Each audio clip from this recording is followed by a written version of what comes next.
Welcome to The Source, where we combine the headlines with in-depth conversations with the newsmakers themselves. Today on the program, the Senate probes a multi-billion drug shipment that allegedly slipped through customs. Di kaya naman kayo ay umaalalay dito sa mga nagdala nitong container lifter na yan doon sa bodega. Your Honor, clarify ko lang sana, Your Honor. Never ho kami pumunta ng Cavite, Your Honor. The President orders the military to take over the notorious agency. They will be replaced, all of them, by military, while we are sorting out how to effectively meet the challenges of corruption in this country. Also, a joint oil and gas exploration with China is in the works. To shelve differences and pursue joint development. But can the country do it without compromising our sovereignty? Special Envoy for Public Diplomacy to China, Ramon Tulfo, joins us live. And later, an ongoing Halloween petition is gaining popularity in the U.S. Find out on today's In Focus.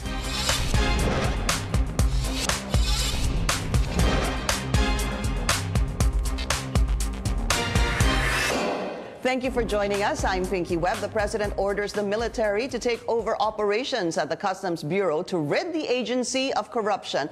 But some lawmakers are questioning the legality of the President's move.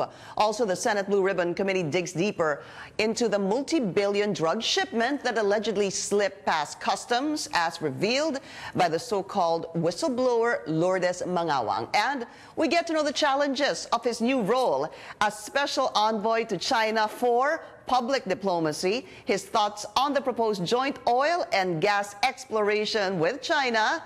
This is a first. Let's go straight to the source of the story, because normally he really is the source of the story. Special Envoy for Public Diplomacy to China, Ramon Tulfo. Sir, finally, I have you on air.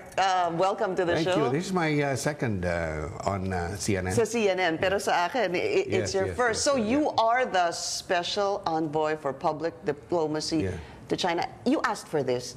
I did. Why?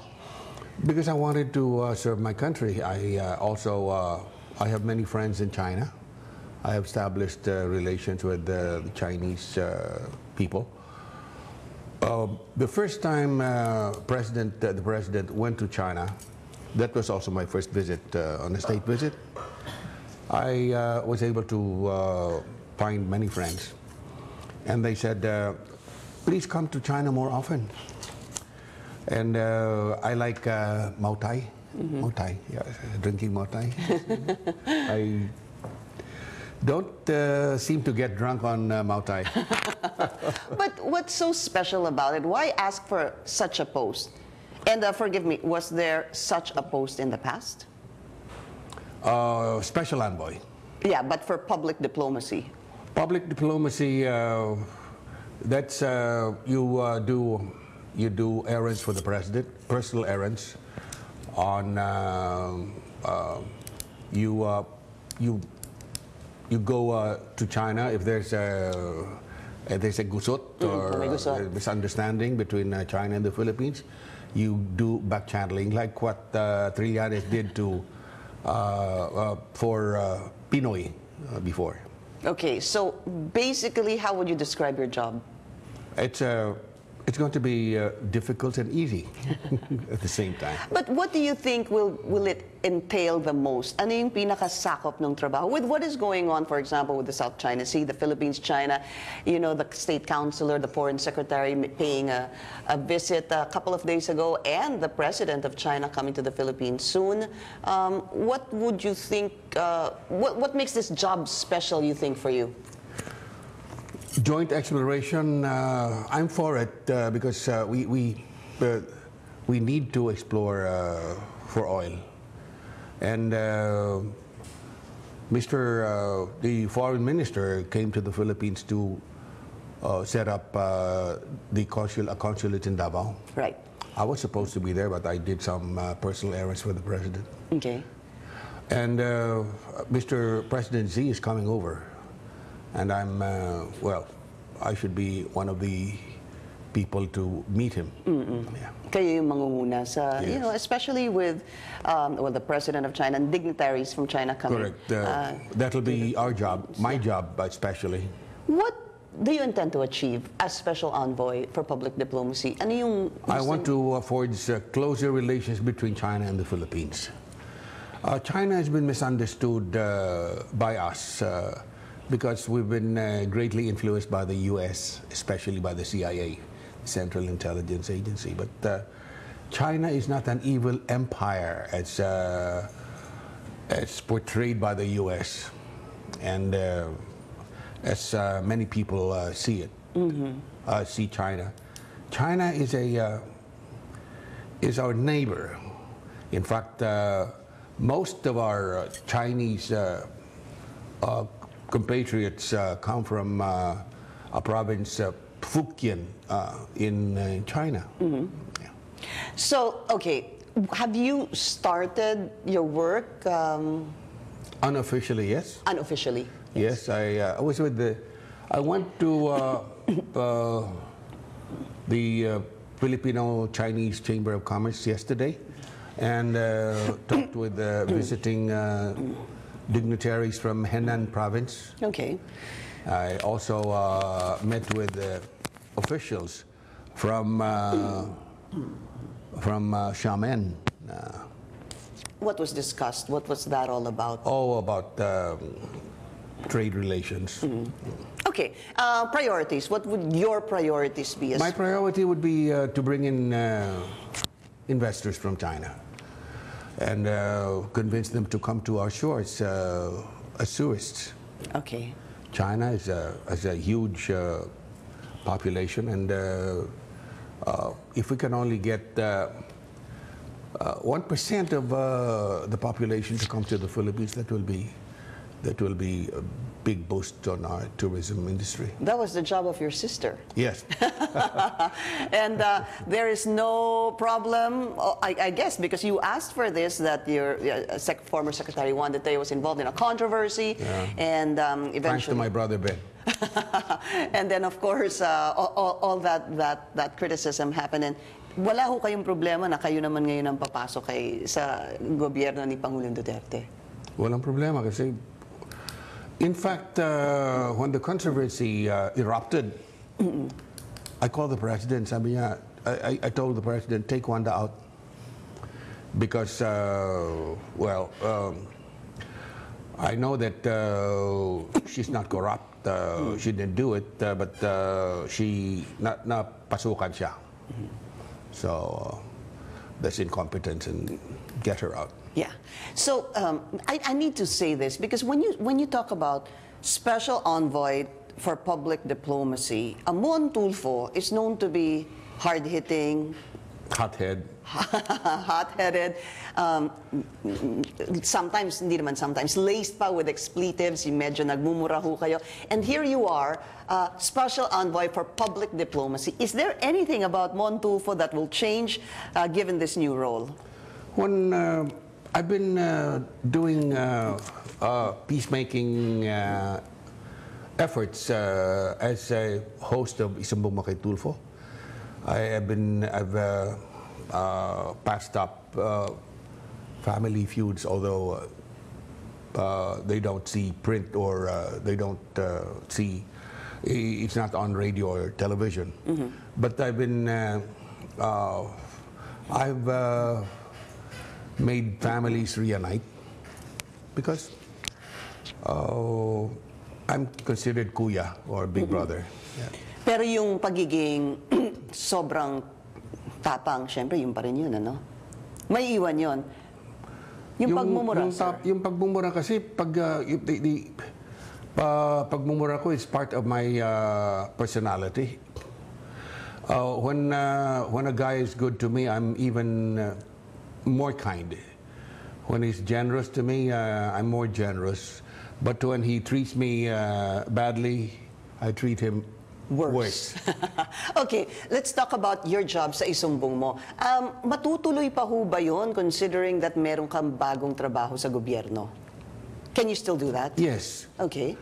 Yung trabaho ko naman as special envoy is not a full-time job. Pag meron lang utos sa presidente, pupunta ako sa China, pupunta ako. But I'll still be doing isumbong mo kay Tulfo. In fact, I've asked the president to give me I've asked PTV4 to give me a slot on a program on station Yeah. PTV4. And will they? Sumbong mo kay Tulfo. Yeah. Yes. Okay. There's not going to be any conflict of interest na because pasok ho kayo sa gobyerno. Because I read somewhere, sir, that you said you're just going to be earning, what? One peso a year lang year? yan It's an honorific title, yung special envoy. Is it? Okay. Yes. Bakit pa ho kayo babayaran kung piso sa isang taon? Kaya nga, ibig sabihin, walang sweldo. Oo nga, halos wala yan. Yes, So but why not run for Senate? Because your name was coming up in, well, was it the top 12 or top 15? Number 11. Okay. 11 to 17. The president tried to convince me to run. Sabi niya, you'll win if I campaign for you, personal campaign for you. Sabi ko, you want to spend 300, I don't have money. 300 million pesos, sir. Sabi niya, yes. Sabi niya, mayroon akong nakatagong pera dyan yung konti. Pwede kitang bigyan. Sabi ko, you'll spend 300 million pesos on me. I won't stand for that. Sabi ko, malaki. At least 300 million. This is the minimum. Because number 11 ka eh.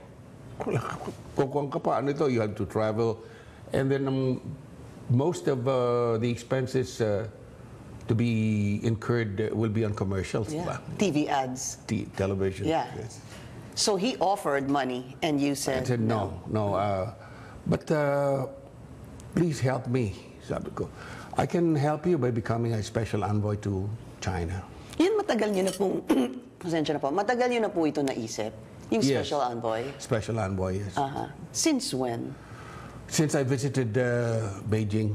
That first time you Yes. said? Was that visit with the president? Tama Yes. ho ba yun? Yes, I was with the president on his state visit last year. I see. All right, we'll be taking a short break. This is The Source on CNN Philippines. Still to come, the Senate resumes its probe on the multi-billion drug shipment involving the Customs Bureau. And what are his thoughts on the controversies hounding the Customs Bureau? Mon Tulfo will still be with us after the break. You're watching The Source on CNN Philippines. Our guest today, Special Envoy for Public Diplomacy to China, Ramon Tulfo. Just a couple of questions on the visit of State Councilor and Foreign Secretary Wang Yi. Sir, we talked about it briefly a while ago, that they are open to a joint oil and gas exploration in the South China Sea. And you said that you are for this? Yes. Why? Because that will bring us money. And then since there's controversy, we might as well explore South China Sea with China.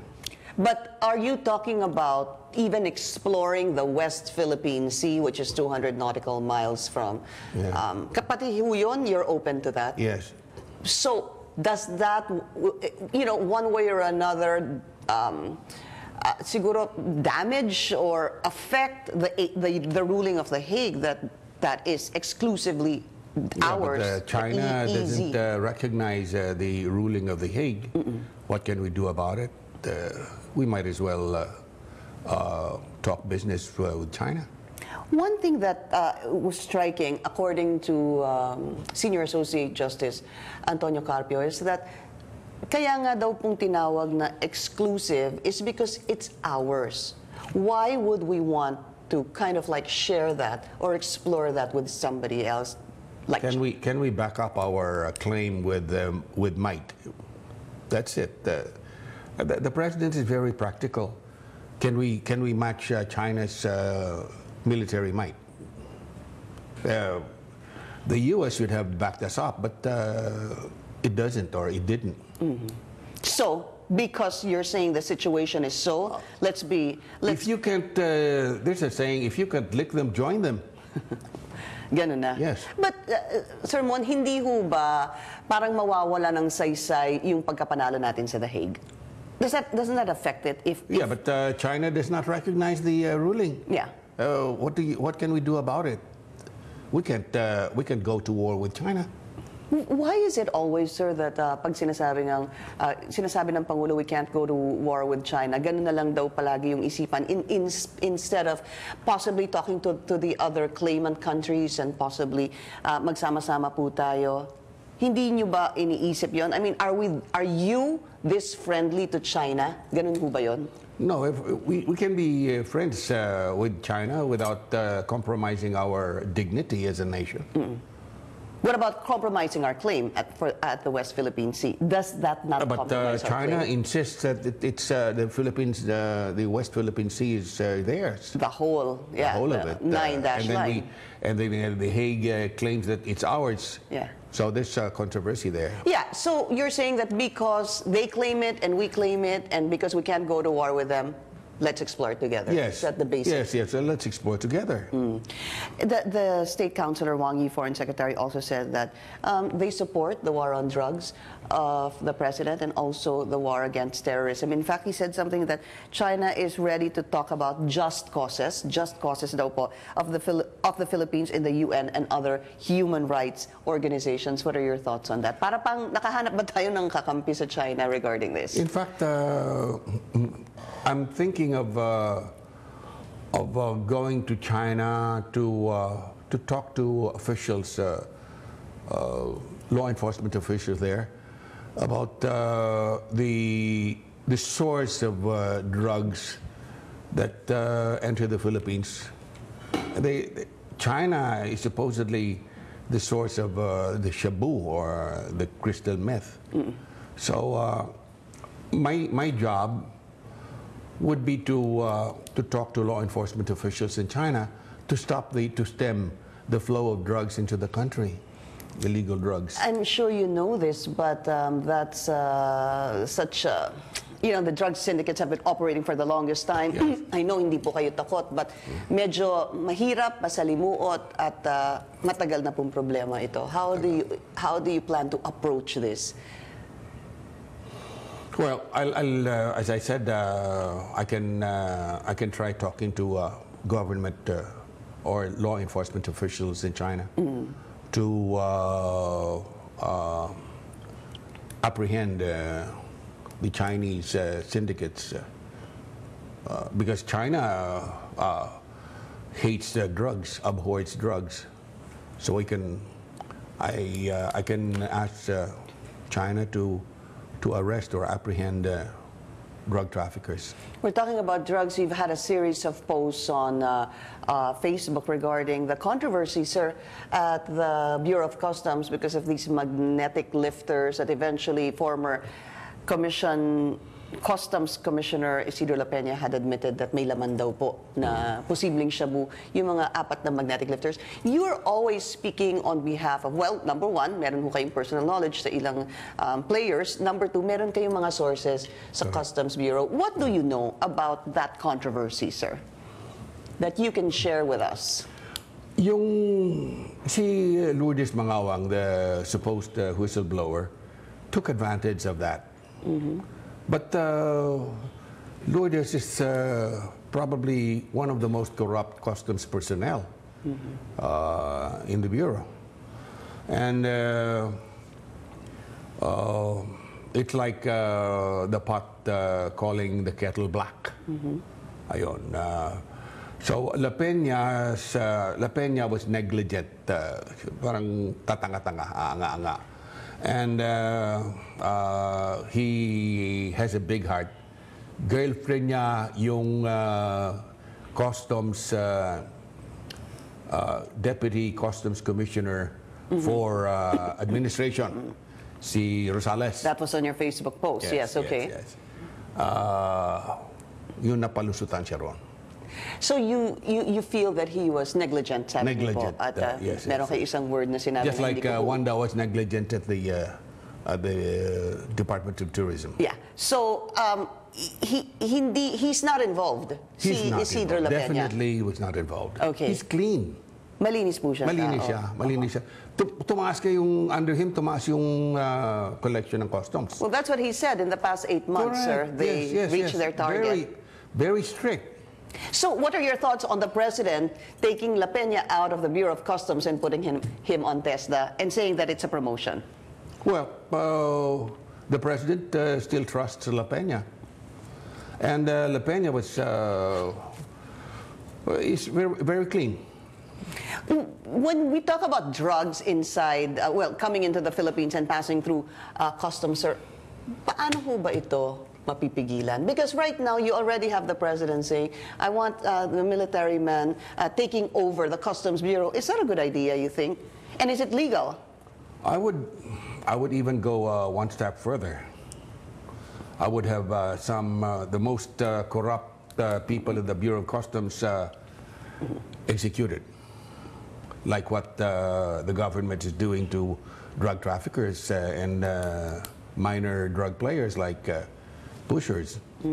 If the government can mercilessly execute drug traffickers and drug pushers, why can't it execute the most corrupt personnel of the Bureau? Would putting in members of the AFP help the problem at the customs? Yes, to oversee the not as personnel, but overseer, people watching over their shoulders. Mahirap ho bang solusyonan ang problema sa customs? Mahirap kasi may pera, there's I covered the customs for many years when I was a young reporter. Ang sabi nila, kahit na raw si Jesus Christ magiging corrupt pag napunta sa customs. Do you have any person in mind, saying that you have been covering customs when you were a younger reporter, a way to be able to clean it? Paano ho ba to? The best way is to really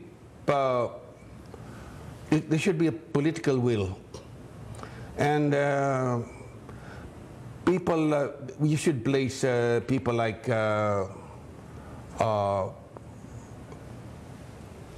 Ramon Farolan.